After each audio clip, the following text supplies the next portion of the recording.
தமிழ்நாடு அரசின் முத்திரை திட்டங்களில் முதன்மையானது கலைஞர் மகளிர் உரிமை திட்டம். உரிமை தொகையாக 1000 ரூபாயை நேரடியாக அவர்களது வங்கிக் கணக்கிலேயே செலுத்திடும் இத்திட்டம் இந்தியாவிலேயே முன்னோடி திட்டமாக திகழ்கிறது. 3 மணி நேரத்திற்கு உள் 1,31,00,000 மகளிர் வங்கிக் கணக்குகளில் 5000 ரூபாய் உரிமை தொகை வரவு வைத்த போது இந்த நாடே திரும்பி பார்த்தது. பட்டங்கள் ஆள்வதும் சட்டங்கள் செய்வதும் பாரினில் பெண்கள் நடத்த வந்தோம்.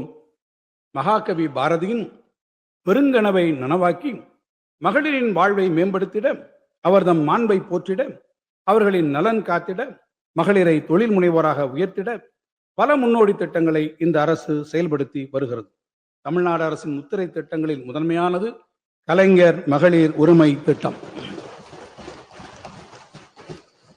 இல்லங்களில் மகளிரின் உழைப்பை அங்கீகரிக்கும் வகையில் உரிமை தொகையாக 1000 ரூபாயை நேரடியாக அவர்களது வங்கிக் கணக்கிலேயே செலுத்திடும் இத்திட்டம் இந்தியாவிலேயே முன்னோடி திட்டமாக திகழ்கிறது. ஏறத்தாழ 1,31,00,000 மகளிர் பயன்பெறும் இந்த மகத்தான திட்டத்தை பிற மாநிலங்களும் பின்பற்றுகின்றன என்பதே இத்திட்டத்தின் வெற்றி என நாம் பெருமிதம் கொள்ளலாம்.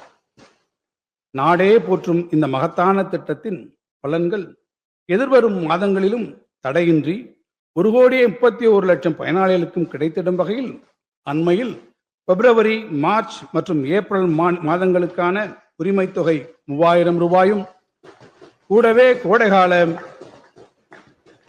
சிறப்பு தொகுப்பான 2000 ரூபாயும் சேர்த்து மொத்தம் 5000 ரூபாய் மகளிரின் வங்கிக் கணக்கில் செலுத்தப்பட்ட போது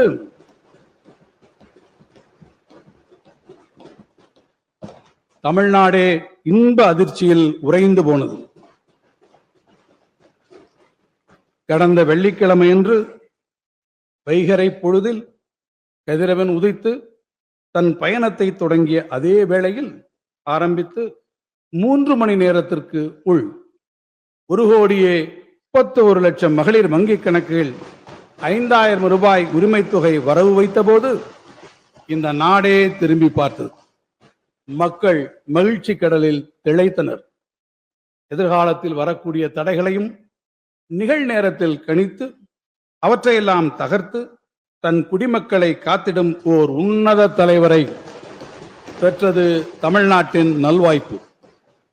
மகளிர் மனம் குளிர, இல்லத்தரசிகளின் இதயங்கள் நிகழ்ச்சியில் நிறைந்திடும் வண்ணம் ஒரே நாளில் ஏறத்தாழ 6500 கோடி ரூபாய் நிதியினை தமிழ்நாடெங்கும் ஏழை எளியவரின் கரங்களில் தவழச் செய்த எங்கள் முறை செய்து காப்பாற்றும் மன்னவனாகிய மாண்புமிகு தமிழ்நாடு முதலமைச்சர் அவர்களுக்கு கோடானு கோடி மங்கையரின் சார்பாகவும் இம்மாமன்ற உறுப்பினர் சார்பாகவும் என் நெஞ்சார்ந்த நன்றிகளை உரித்தாக்குகிறேன்.